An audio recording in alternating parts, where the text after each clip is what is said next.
Good morning, good evening, good afternoon. Welcome everybody to the Learn with Lerner show. I'm your host, Adam Lerner, and today we have the Leveragists on, Gina Gaudio Graves and Jack Humphrey. And to tell you a little bit about our guests, who are very special and dear to me, Jack is an internet marketing consultant, author, and coach with over 1.5 decades of experience in online marketing, web development, project management, coaching, SEO, content marketing, and membership site development, sorry. And Jack is one of the first 3 people in the world to ever crack the code on the Google algorithm. And that was, of course, the preference for links, which was outlined in his first best-selling book, Power Linking, in 2002, and which is very relatable to me as well. And since then, he's founded Content Desk, Blog Success, and in a lot of books, software, educational tools, and courses, including Backtrack SEO, the Authority Black Book, Web 2 Submitter, Curation Soft, and Bending the Web. Jack is responsible for a very conservative 2 billion targeted visitors to his own and to his readers, members, and clients' websites since he published Power Linking. In 2012, Jack co-founded Brick Road Media, a marketing firm which specializes in done-for-you marketing, SEO, and web development work, pulling from Jack's vast experience in digital marketing and insight gained from growing up with Google. And in 2013, Jack teamed up with Gina Gaudio Graves to become the Associate Dean of Directions University, where he teaches members and bachelor students how to leverage the best attention and targeted traffic that the web has to offer. And along with Gina is mostly known as the JV Queen, a title she earned by organizing some of the most successful product launches in the internet for some of the biggest names such as Sean Casey, Willie Crawford, Russell Brunson, and David Garfinkel, Henry Gold, Holly Cotter, and many others. Gina began her career in 1996 after a disabling car accident left her unable to continue her career as a litigator. And after about 10 years after being in a wheelchair and unable to get out of bed, she turned to the internet as a way to fill her days and afford her mounting medical bills, which I can also relate to very well. So, as a JV broker, Gina often saw millions of dollars being left on the table over and over again by her clients who refused to listen to her advice. And these clients wanted the immediate gratification that a joint venture product launch could bring and weren't interested in doing things the right way to build that business. And they would have been successful if, in the long haul, if they had listened to Gina, and that would have brought in millions of dollars for them. So after working long and hard on our first project, more clients didn't just want to have or create yet another. So this not only limited the client's income, but it limited Gina's as well. So in 2007, Gina's health had declined to the point that the doctors gave her only 12 to 18 months to live. That's why she hit the road in an RV to see the country before she passed away. But 6 months later, a message therapist gave her a piece of advice that forever changed her life. And not only did that allow her to live, but Gina completely recovered and calls this miraculous transformation her miraculous transformation. I'm sorry. And she feels that she has been given a huge gift and a second chance at life, which is not foreign to my story, as you folks know. So now, to repay this gift, she's focused and driven on helping others, entrepreneurs, marketers, get with the most success in their lives and businesses.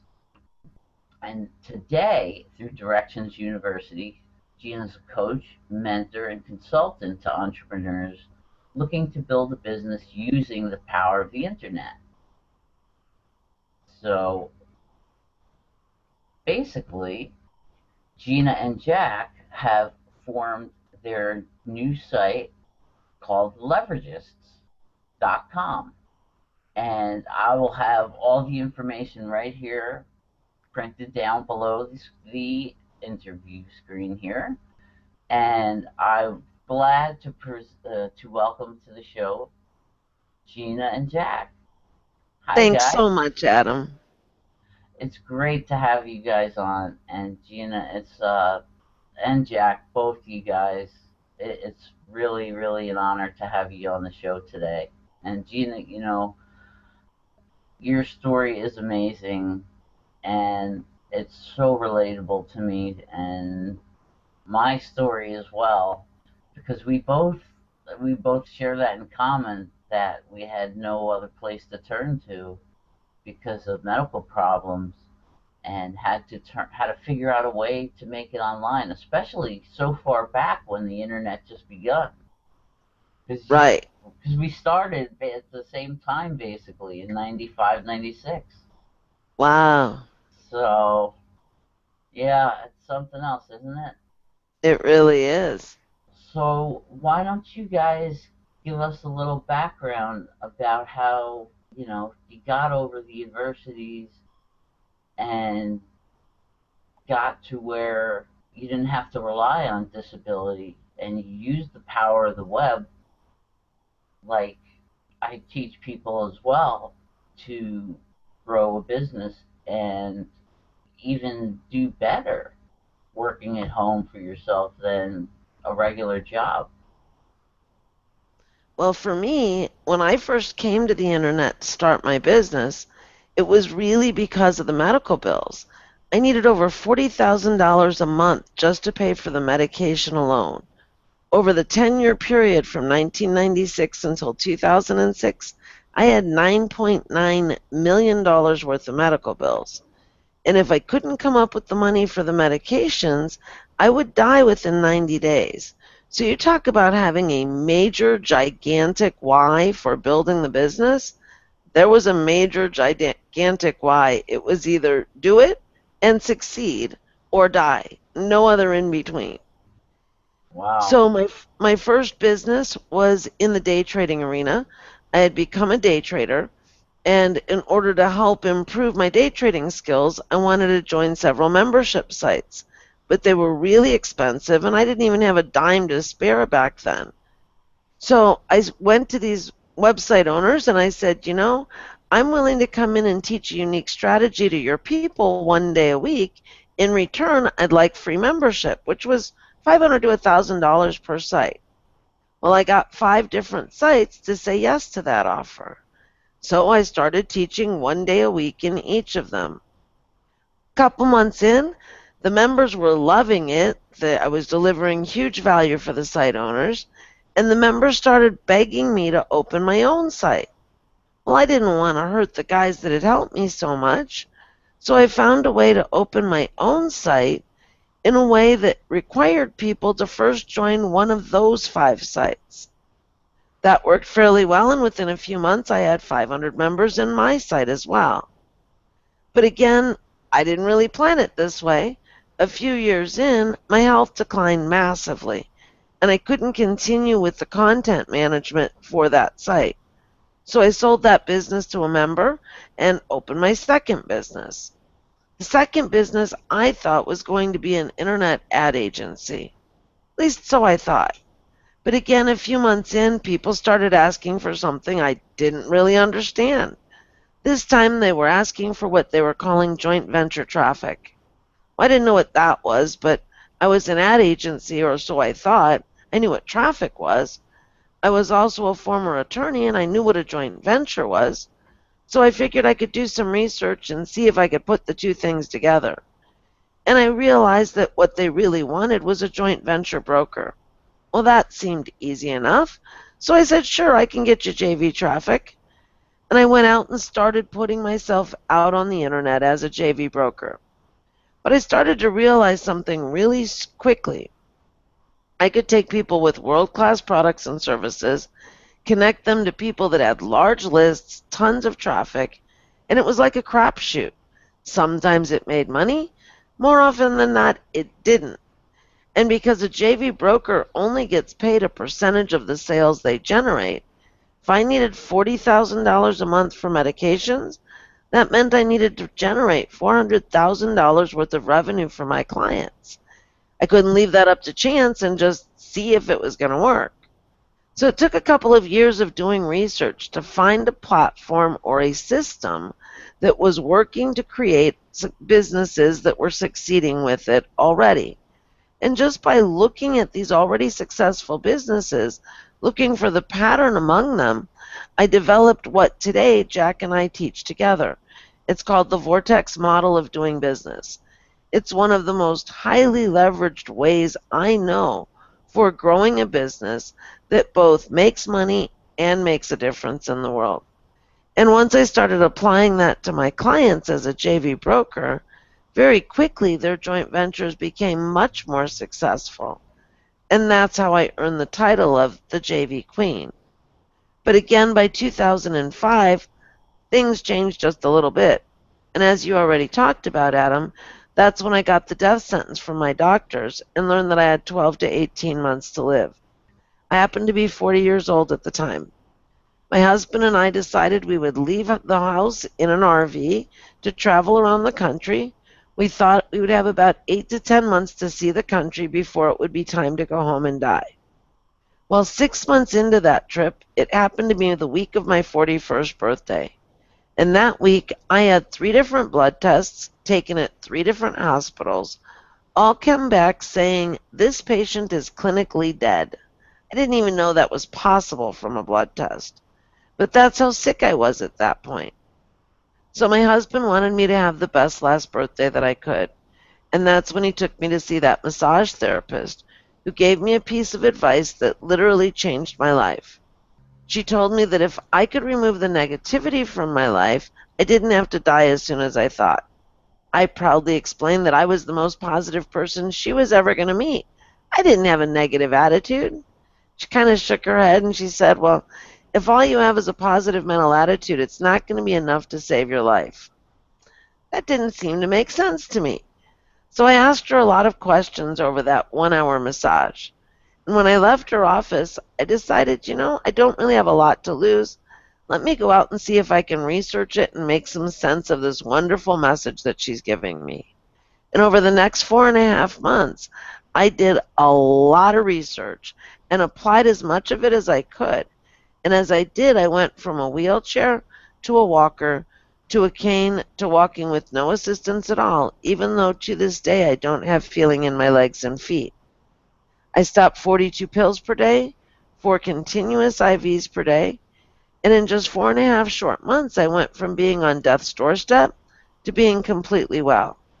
And as you said, Adam, it's what I call my miraculous transformation. and it made me look at everything differently. Life, business, you name it.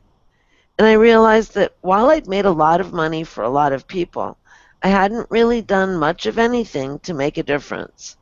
So in 2007, I closed the doors to the brokering and consulting business and opened the doors to Directions University. And it became my mission to touch the life of every person on the planet. It's not a mission I can accomplish on my own, but by working with entrepreneurs, helping them to make a more meaningful difference in the lives of their prospects and customers, together we really can touch the life of every person on this planet. And just because of my illness and the adversity that I was suffering those 10 years, in building a business, I didn't have a lot of choice. I had to use leverage. There was no other way for me to accomplish anything. And everything Jack and I teach today is something involving leverage. And I'll let Jack talk a little bit more about how leverage works and why it's so critical to success in business and overcoming adversity. Okay. Take it away, Jack. All right. Hi, thanks, Adam, for having us.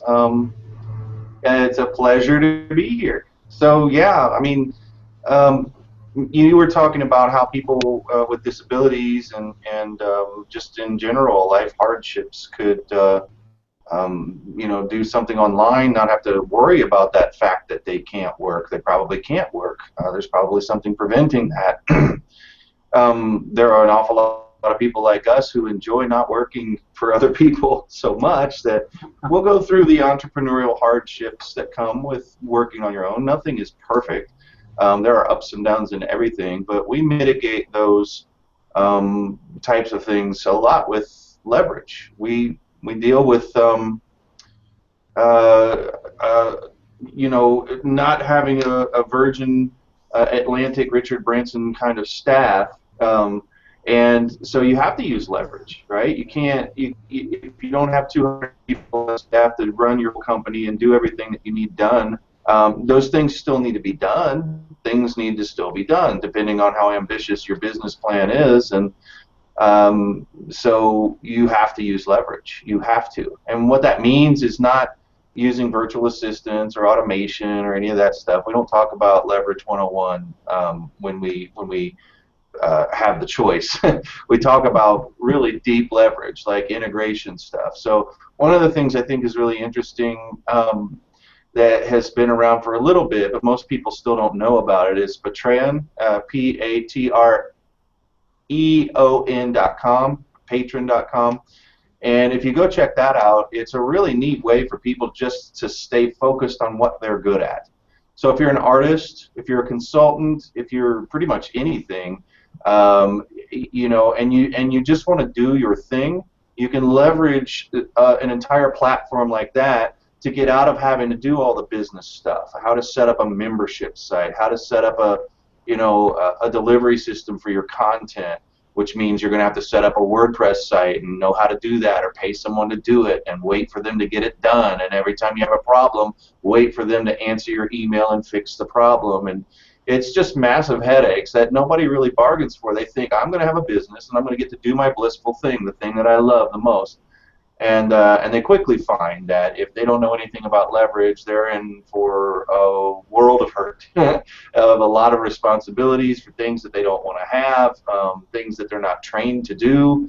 And so, leveraging third-party platforms and giving them a little piece of, I think Patron takes 5%, which is nothing when you think about how much it would cost to have an in-house team run your membership site, run your, that's just one example of using leverage and being very smart, hooking into other existing systems that already are there, that are already set up, that you don't have to go and try to do everything. You certainly should not. I wouldn't recommend anybody try to learn how to program, how to do HTML, how to do PHP, there's no reason for it in this day and age. 10 years ago at this time, right, I would have modified that statement. Now it is absolutely unnecessary to be focused on doing your own graphics and writing your own copy, for the most part. I mean, there's so many really good and skilled and talented people out there that work for very, very little, and a lot of times you can find a really good copywriter to be a joint venture partner. There's just so many ways. So every time we look at a problem, we look at an issue, we look at an opportunity, we're constantly looking for the highest point of leverage in anything that we do. And it's not to be lazy, it's just that we work as hard as anybody else does, but we get to spend more time working on what makes us happy and what we're really good at and the things that we should be doing in our business that nobody else can do. And getting to spend more time on that and less time on the things that we put leverage plays. Another example would just be marketing. So another thing you're going to be expected to do when you have your own business, and people watching now probably a lot of you do, and you know this, you know that you have to market. And so what happens, you start looking around and somebody's got a new webinar on a new trick to get a whole bunch of people to your site, and you go spend time doing that, you sign up for it, then they try to sell you something, and you buy it, and now you're in this course, and I mean you've just dedicated all this time, and you just look back on one little instance like that, a webinar, attending a webinar, and you can start to see how the hours just start to get chewed up. And it's like, Right. wait a minute, why do I have to market? Why do you have to market yourself?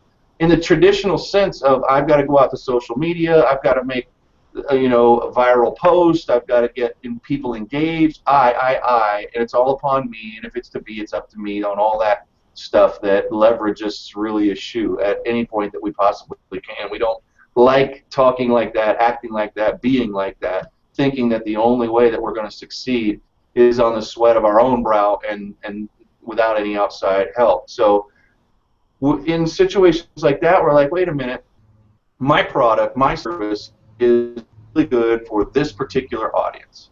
And now people have been out building audiences like exactly the one that I need to get in front of with my product or service for 2 decades, some of them.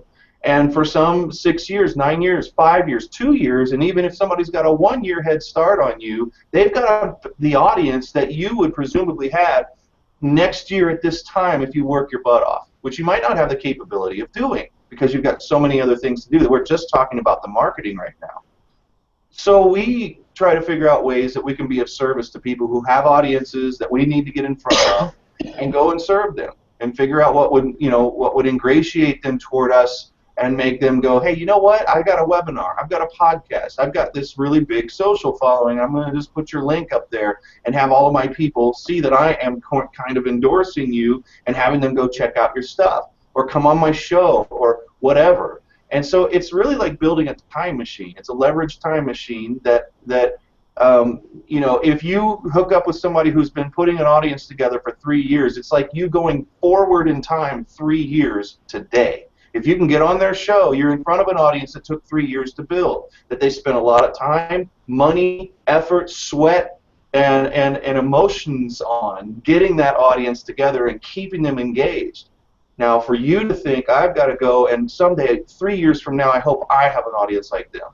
It's a ridiculously backwards play. You don't do it that way. You have that audience now. All you need to do is find out what that person needs, that thought leader, that person who is at the head of the audience, who put the stage together that you could be standing on, and then go and serve. And go serve their audience with what you know, with your expertise, with your know-how. And now you're working primarily on what it is that you love and that you started your business for in the first place, instead of primarily, which is what most people do, on all this marketing, learning how to market, learning how to make things work on your site to take advantage of marketing tactics, plugins for your WordPress site that hook into Facebook and all this stuff. We just do it backwards. We go to the audiences that we want in front of, and we work with people that already have the audience that we want. Plain and simple. Then the symptom or the outcome of that is that you start to build your own audience, but you're not doing it one at a time with a meme on Facebook or something like that and just bringing in one subscriber at a time that way. You're bringing in all these people from these other audiences who loved you so much when you performed in front of them, such as we're doing now. I mean, just being on somebody's podcast, being on somebody's video podcast or something like that, that they start coming to your list, and you start building a list of much higher quality subscribers, people who are really engaged, who are really paying attention to what you have to say and what you have to offer in the world, the value that you're giving. And they are better customers. They go through your funnel and they buy your stuff more often than just this random assemblage of people that you get from search on your own marketing efforts, or you get from social on your own marketing efforts. It's a world of difference, and we have much richer, better, more balanced lives as leveragists than anybody else out there who hustles and grinds and does all of that hustle 24/7 stuff. We don't subscribe to any of that kind of thing as leveragists. So those are some examples of what we do and why it's different, why it's radically different than anything that anybody's being taught out there today. Right, because that is so true, is that, these days you have to focus on what you're best at if you want to have the success, the freedom lifestyle, and be able to, have all of that besides help and serve people, make a living to take care of yourself. And if you have an adversity or health issue that you have to deal with, that's even yet another thing that some people have to worry about. So it's a lot, and it only makes sense, because you can't do everything yourself. I sure learned that the hard way with the software company, despite being successful. But you guys are absolutely spot on with what you're teaching, and it's so admirable. Yeah, we just want to help people understand that there's always a different way. There's always a better way. There's always something out there that you can take advantage of that would be stupid not to. Like if you're trying to get somewhere really quick and there's a route that goes the long way, and then you see this path off to the side and it shows on the map that would get you there a lot quicker, you'd be crazy not to do that. That's not cheating. You don't go, well, no, I got to go this long way even though I'm in a hurry, because that would be the right thing to do. But that's the kind of mindset that people have, this stupid program that we get from birth in many of the world's cultures, certainly Western culture, that we have to, it's not worth anything if you didn't work hard, if you didn't bleed for it, if you didn't get blisters for it, if you didn't, and it's such a ridiculous made-up concoction. It's not a real thing. It's not a rock or a tree or a river. Those are real things. You can touch them. They exist in the real world. An idea that you have to work really hard or you will not succeed is just simply vapor, an idea that we made up in our heads. It does not exist. It is not a real thing.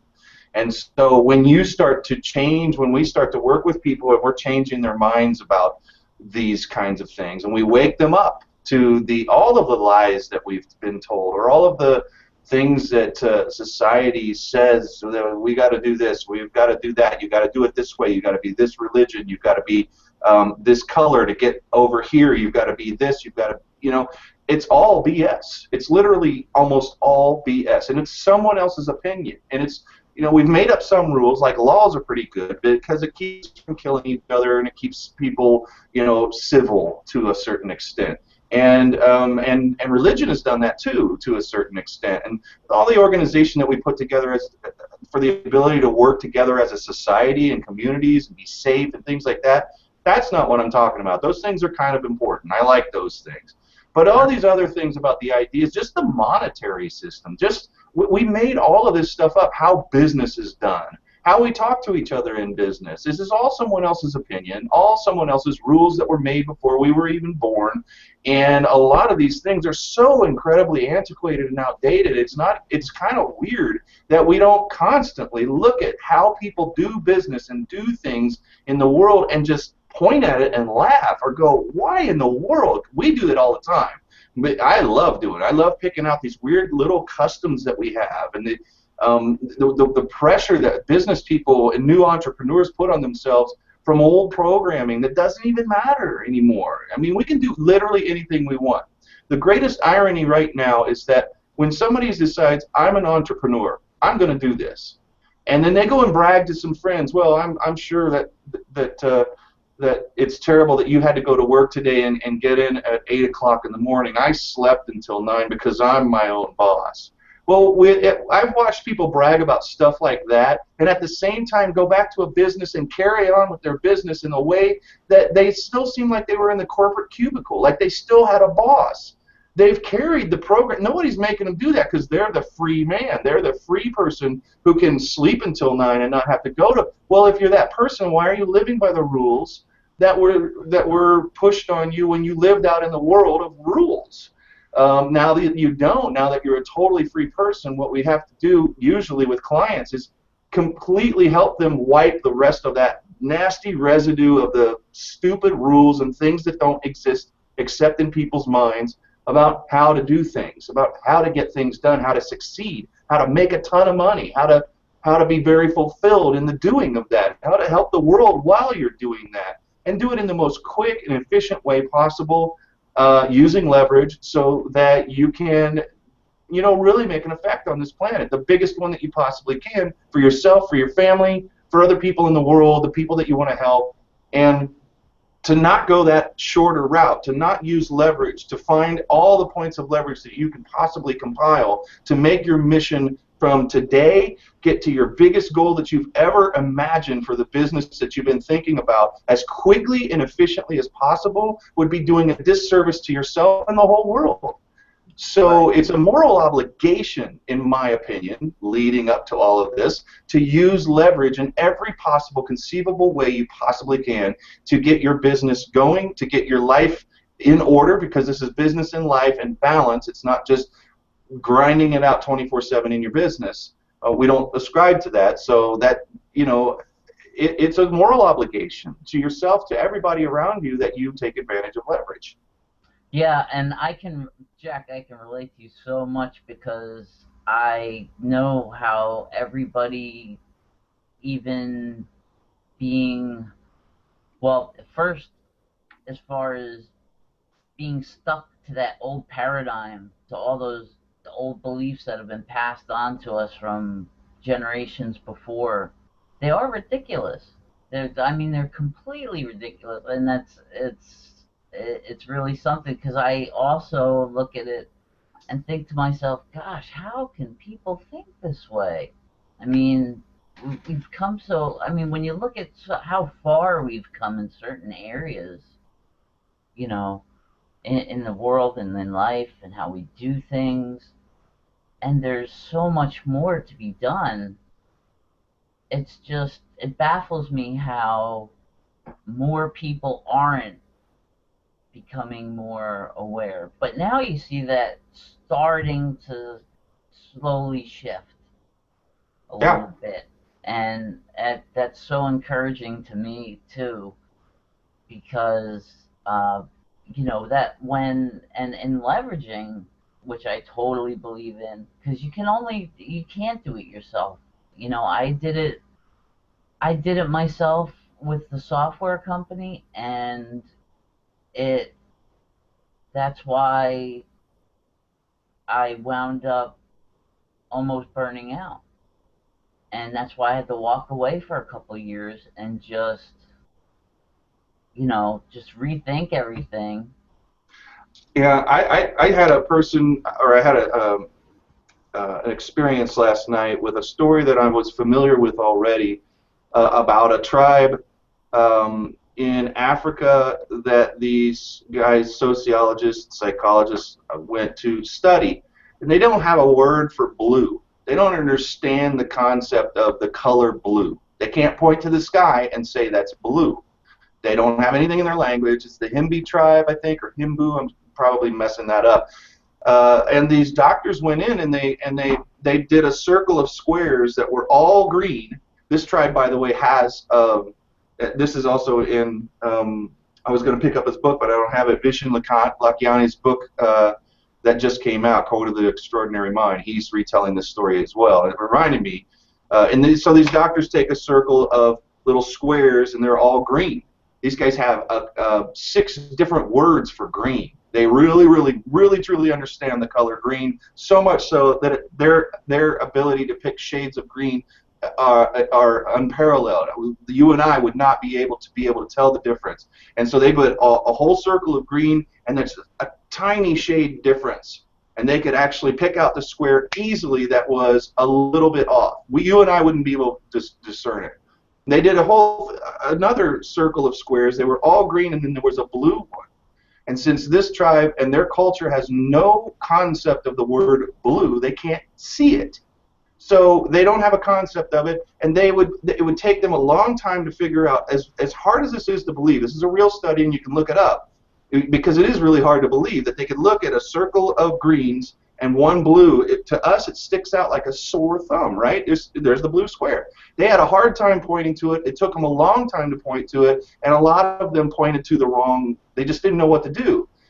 So, but then you put the screen up and they knew exactly what. So there's so many things that we don't see. When you were working really, really hard and you were burning out, you had no concept of leverage. You couldn't see it. It was blue, and you had no word in your language for blue. You had no concept in your idea of what business was like and how it could be done, because you had no concept of what leverage is. And then you got it. Like you stuck around, and you obviously you figured it out. You wouldn't be here today without leverage, because you couldn't keep going down that path. It was affecting your life, your health, and everything else, and it was not sustainable. So we've found that a lot of people are like this tribe in Africa, that when it comes to leverage, they in their businesses have no concept of it. They can't even see it. If you show it to them, they can't even see it, because there's no concept. And so that's what we're doing, is we're helping people understand what this is all about. And really, if anybody points to anything, they'll say, well, leverage is when you get a joint venture and somebody mails for you about your product or something. And it's like, yeah, I mean, technically in the textbook definition that could be considered leverage, but it's so much bigger and so much richer than that. And if anybody has an understanding, it goes about that far and it never goes any further. And so we're on a mission to, change the world by changing people's ideas and showing them that the color blue exists. This is blue, everybody. Welcome to blue. Welcome to this color that you didn't even see in the sky. Homer, when he wrote the Odyssey, they had no concept of blue all the way back then, ancient philosophers, and he described the Aegean Sea as wine dark. That's in the book, in the Odyssey. Everybody go look it up. There's not a single word in that book that says blue. And he wrote about the sky in the Odyssey. He wrote about the ocean. The damn story took place on the ocean. And every time he referenced it, he referenced something that was obviously blue because of the color of the sky reflecting on the water. He would obviously, but they had no concept of the idea of the color blue. They didn't have a word for it, and they couldn't describe it. And in the Odyssey, proof positive that this is all true, go see, the Aegean Sea, according to Homer, was wine dark. That was how he described it. And a lot of people are describing how to do business as wine dark. They don't have any concept of leverage. They don't understand the fact that the web is incredibly redundant. It's overbuilt. People don't need to keep signing up for hosting and their own domain names. That's ludicrous. There's already 50 people in your niche at least who already have a presence, who already have a great big Facebook presence. In fact, we're all sharing the same audience. Right. You don't have your own audience. You have a piece of an audience that exists, that's possible to be interested in whatever it is that your product or service does.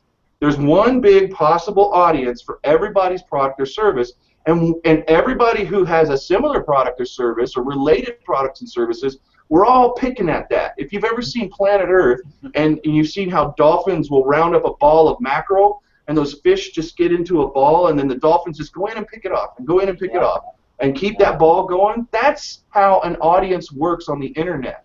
And that's what we're all going after. So, Adam, you have an audience. You have an audience. But I bet you anything that a lot of the subscribers of your list are on my list. And they're also on lots of other lists. Nobody has their own audience. We all have one big ball of mackerel that is our potential audience, and there's a lot of people who came before you. There's a lot of dolphins that have already swum around this thing, got it organized, and it's It's there waiting for you.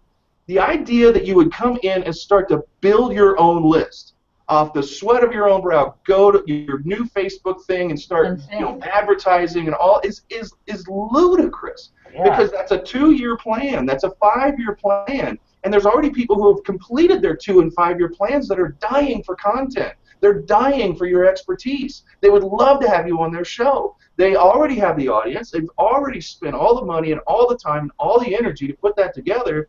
And here you are thinking you're going to, well, someday I'm going to be like her. I'm going to have, in 2 years, I hope to have the same thing that she's got. That's insanity. You can have it right now. If you have real value to bring to the market, that is the one thing. If you do not have real value to bring to the market will shun you. You will not get on the show. You will be ignored, and you deserve to be because you haven't come up with anything that's of value. They need value. But if you have that value, you need to be on stages right now. And I say stages loosely. I mean, go get on a radio interview. Go get in on somebody else's Facebook feed with an affiliate link, and they're your JV partner. But go get out on the audiences that are already there, because you cannot generate a new audience. It's impossible to come on the internet and generate a new audience. The audience already exists.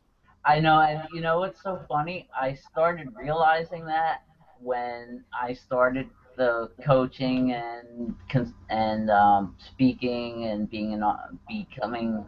My book is still forthcoming, but it's how I realized it was every time when I would add Facebook subscribers, you know, it would say friends.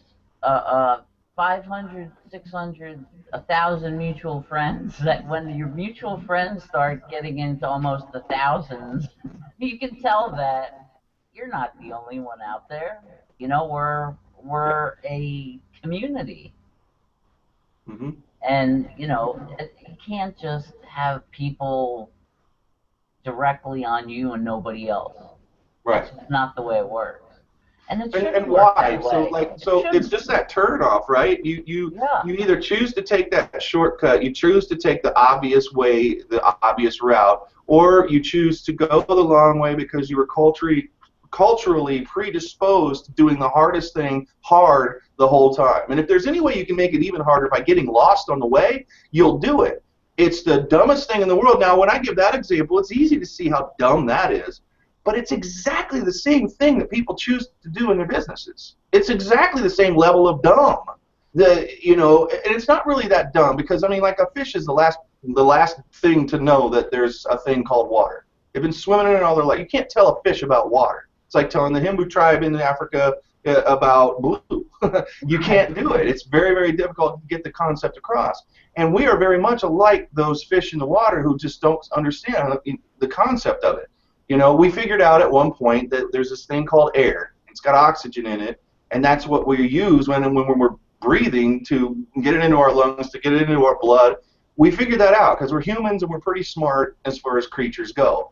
And but there's a lot of things we haven't discovered yet. As a big ball of mackerel, a big group of people, we have many things we have yet to discover. And I can't think of another thing that I would rather tell people with my background experience, everything else, and I know Gina's the same way, about than leverage. Because it is the biggest invisible thing that people just don't understand. They just don't get it. I watch people work their butts off every single day, posting social stuff, posting blog posts, doing everything as if it's all on their shoulders, and it'll never work unless they work their butts off really, really hard. And while they're doing that, they're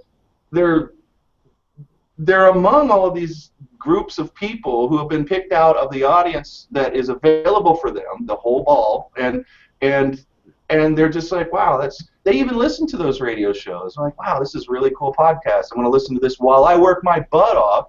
And you're listening to the podcast you should be scheduled to be on next week. Why are you not scheduled to be on that podcast next week? You're not a consumer purely of the content. You are also a content provider. Anybody who came to the internet to do anything at all is a content provider. You are a publisher. In one way or another, there is nobody who can escape that definition in that box. But it's a pretty big box. It means lots and lots of things, but you are a publisher. You didn't come here to be invisible. You didn't come to the internet to hide. It's very difficult to hide. I mean, you put up a website and you unblock Google from searching it, and they will be on it without you submitting the link or anything anywhere. They will find your site. It's impossible to hide on the internet. But a lot of people are really appearing and going about their business as if they're trying, like literally trying to hide, because they're like they're doing everything they can to just work on their logo and do this stuff, and just, you know, you can't go anywhere like on Facebook. You can't build a Facebook presence if you try to do it all by yourself. If you just start a Facebook page and you put up some content, nothing will happen. Literally nothing will. And the next time you do it, an equal amount of nothing will happen. And if you do it a third and a fourth and a fifth time, we're getting to Einstein's little thing about insanity. Nothing will happen. You need outside energy. You can't do everything on your own energy anyway. And anybody who says they have is a total bald-faced liar. Everybody who's successful and who refers to themselves, and most people don't refer to anybody respectable doesn't refer to themselves as a self-made millionaire. That's something that a magazine will use in a headline just to get people to read an article. But if anybody, you know, referred to me, I would shudder. I would be like, I'm not self-made. I had so much help. I invoked the help of everybody around me at all times to get attention that I needed, to get energy in the direction of my website, to get comments on it, to get new blood in, to get exposed to new people that I needed to be exposed to continue to sell my consulting services and my products. And you know, nobody's a self-made anything. You might have worked hard, and it's not to take away anybody's hard work and the things that you have legitimately earned by sticking to something despite all odds and going through obstacles and everything else. You've earned that, and I'm not trying to take that away from anybody. But you certainly will never get to the point that you dream of, whatever that point is, whatever that biggest goal is for your business. You will never, ever get there without the help of others. And you might grudgingly take 9 years to do it because you're stubbornly holding on to old programming that says, if it's to be, it's up to me. That's fine. If you want to do that, that's fine, I guess. But I could show you a way to do it in a year. I could show you a way to do it in 6 months. I could show you a way to get the same results you're planning to get 2 years from now in 6 months or less. And it's all with leverage. You can actually have everything you want as quicker than you can possibly imagine. And it's really only up to how soon you get off your butt and actually go do this stuff. You got to stop working on your logo. You got to stop learning PHP. You got to stop learning how to market. You got to stop all this learning stuff. You already have a bunch of information in your head. And the most important thing that you should know is that there are people out there who have already figured out where you need to go. They've already been there, done that, made the mistakes, and can tell you a lot of things about how you could shorten the period that they took this long. You can make it half as long. And if you're not doing that kind of stuff, you're not using leverage. You're not yet thinking like a leveragist, but it is our goal to make sure that as many people pick up on this and start really thinking like leverageists as soon as possible. Well, you know what I think, Jack, is a lot of people with that old paradigm are afraid that, oh, if I don't do it all myself, I'm going to lose my profits, or I'm not going to make the money. I'm going to have to share it with all these people, and you know, and that all goes back to the belief of lack. And it's just ridiculous. And it's true. You have to do what you're best at and ask for help.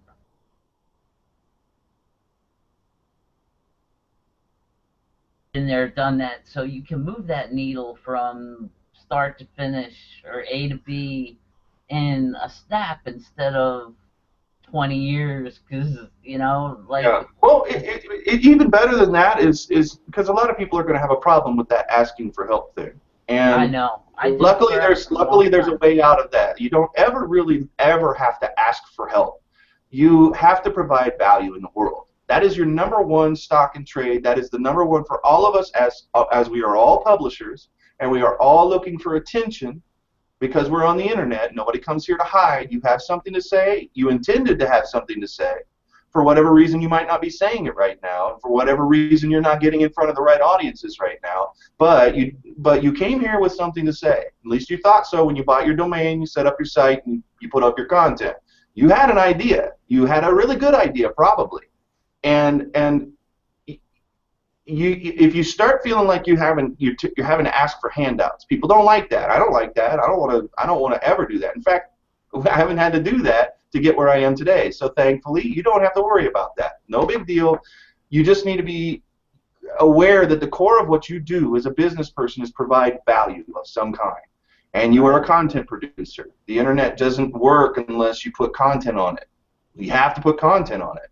But you don't have to put a blog post up on your blog that nobody reads. You can take your content, whatever that is, and go to somebody else's blog and blog on their site. It's already got a giant audience. It's already got thousands of people coming from social media every day. It's got thousands of visitors coming from search every day. There is a site, if you pick the niche that's worth monetizing in the first place, then there is another site out there that already existed before you ever got the idea to be on the internet and doing this stuff that has already provided you now with the ability to be in front of their people. How do you do that? You've got to you got to create a win-win-win situation. The first win is you got to take value to Adam. I have something for your people. I know your people really well. I've been studying your stuff. I've been reading your stuff. I've been keeping up with you on Facebook and your blog and everywhere else and on your podcast. And I heard you talk about this, and I heard you talk. Now, you can't have a conversation like that unless you've actually done this homework, right? And Adam is going to freak out because everybody else that approaches him has heard he has a podcast, and he probably has a blog, and I only went on it to learn about, like, the only thing I needed to know to get a hold of him because I had a sense. Now, I will approach him with some really generic stuff, and it's not going to impress him at all.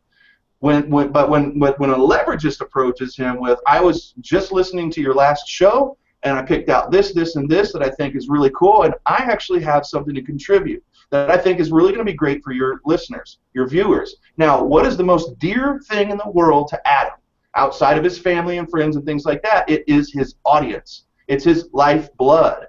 He wants to do anything he can to keep them engaged and keep them loving, you know, being around his campfire, sitting around and listening to his guests and his stories and everything else. That's his bread and butter. So if I go and say, I've got something for your bread and butter that they would really, really benefit from and they really, really enjoy, and in the bargain, you get to look like a hero for bringing me in to help, for bringing me in to do the thing that I do, the service that I'm providing, that's the first win. Go for their audience. So if I take care of Adam's audience, he's going to be really happy. Then I take care of Adam by making him look like a hero who's always thinking about his audience, who's always trying to bring in good guests and help them out. If I can help him with that, I've helped him. And if I can also help him make money in the bargain, that's even better. And then win number 3 is obviously you. You only get to win in this leverage tactic of going to other people's stages and other people's audiences when you've taken care of those first 2 people, his audience and him. Then you get to win. And that's exactly the order in which it goes. So what happens is when I approach Adam and say, I could do this for you and your audience and all this stuff and everything, and I'm proving to him that I am a fan, that I have gone through his material, I'm mentioning things that only somebody who's actually been there and done that would know, that's impressive as heck. Now, if Adam is out of my league, in some way you've got it in your head that he's out of your league. He only talks to a certain level of people and up, and I'm not that level of person. I haven't achieved, well, the way to get in is to do exactly what I just said. Because Gina and I fairly just walked onto this show because we have a relationship already, and Adam knows about us, and compared to somebody Adam doesn't know, we just walked in the front door.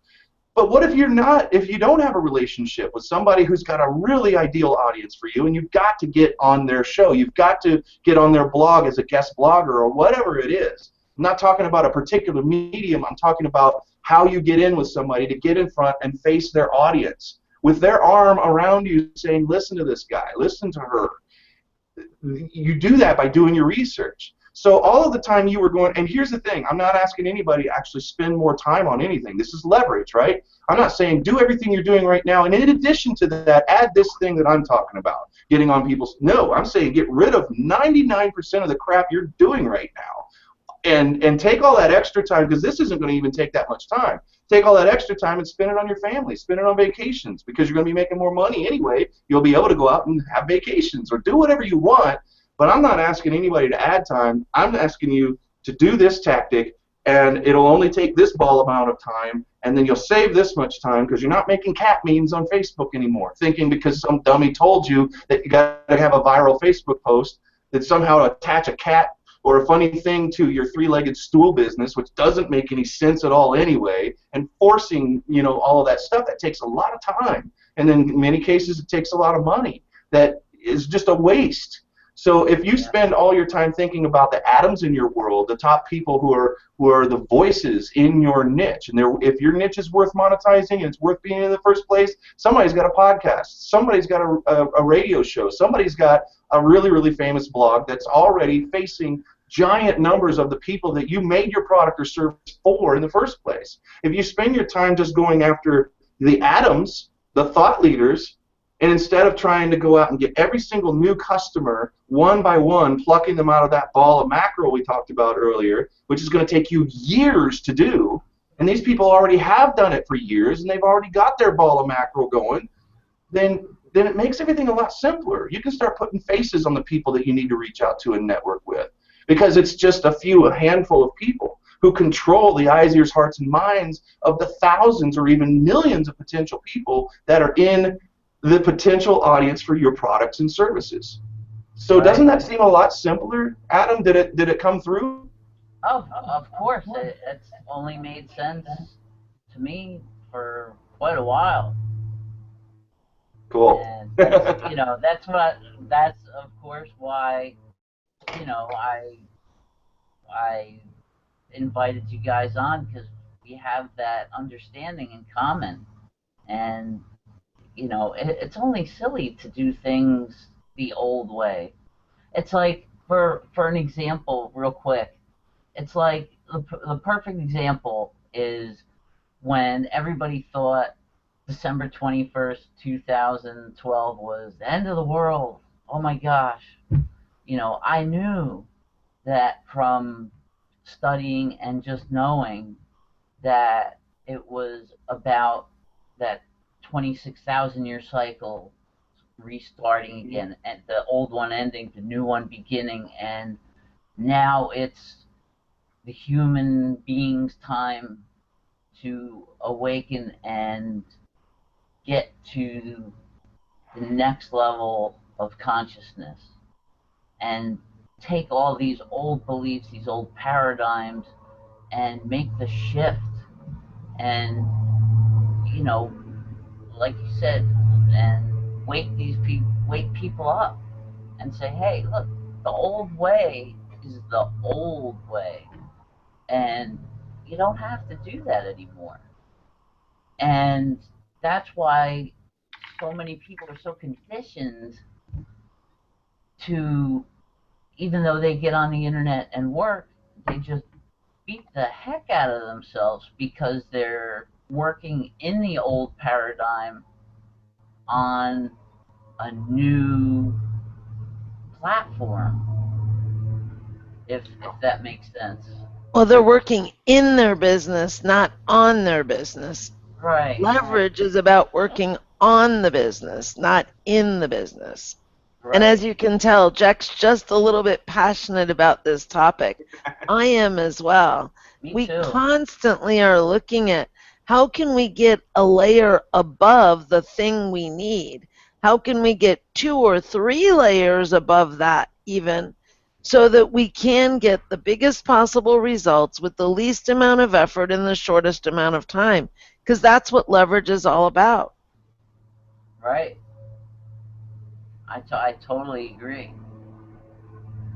So Jack, tell everybody how they can find the Leverage Black Book that will help them get through all of this. Or Adam, would you like to do that? Which one of you has the link? It's the Leveragists.com, right? There you go. And luckily there's a book about this, and it's a short one, and you guys don't have to take a long 5-year course or anything like that. Grab the book, and there's a lot of more ideas that we didn't cover today in the book that just kind of wake up a piece of your mind that you didn't know you had. You didn't know that color existed in the spectrum. And it's going to be very exciting. It's not an alteration to anything you're doing right now. It's a radical transformation, a thing you cannot unsee once you've seen it, And your business and the way you look at it, and the way you look at your trajectory from today to your biggest goal in business, whatever that might be, if it's to sell it for $10 million or whatever the biggest goal you have for your business is, that becomes, you start to get very much more greedy with your time. You get a lot more very focused and careful about the moves that you make, and you start to see all the waste in your business, all the waste that you have on a daily, weekly, monthly, yearly basis that you can just immediately trim and get rid of. So we probably ought to put a disclaimer on the beginning of these things, Gina, because we're not helping people make an incremental change. You're in danger of listening to us and radically getting a whole different idea. I mean, there's some things that can happen. You might stop doing the business you're doing right now. You might change something in even your relationships by hearing this. Now, it's all post facto. We should have told you this in the beginning, but this is really big, giant idea stuff. It's the only thing Gina and I are interested in talking about anymore anyway. But yeah, I mean, if you get this, if you understand this, you go through the book and you read and you get it, be forewarned if you don't like change. And if you like the level that you're at and it's very comfortable and you're more attached to the comfort than you are success that you had planned for your business, then do not read this book. Do not turn this off right now and don't listen to us anymore, because this stuff is a Pandora's box. It cannot be closed once you know it. And if you go any further, just be warned that there's radical transformation coming. It's not just a little, hey, if you do this on Facebook, you might get 3 more visitors a day kind of stuff. We're just not into that anymore. We used to do that all the time, and it's just not interesting to us anymore. So you've been warned. You couldn't have said it better, Jack. That's so true. Gina, is there anything you'd like to add? Well, my favorite quote is, "Winners take imperfect action while losers are still perfecting the plan." Be a winner. Join us at theleveragists.com. Grab the book. And what are you going to do today to get just one more piece of leverage in your life and or your business? We can't wait to hear your results. That's great. Well, I really am so honored to have you both on the show today, and I appreciate you taking the time and to help educate the masses of people that will be watching this, because it is something that I'm so passionate about myself too, and more people really need to know what's the shift. They need to make this shift to really Thank you so much, Adam. You're so welcome. And as always, everything about Gina and Jack and their links and information will be posted right underneath the video, as always. And thank you all for watching the show today.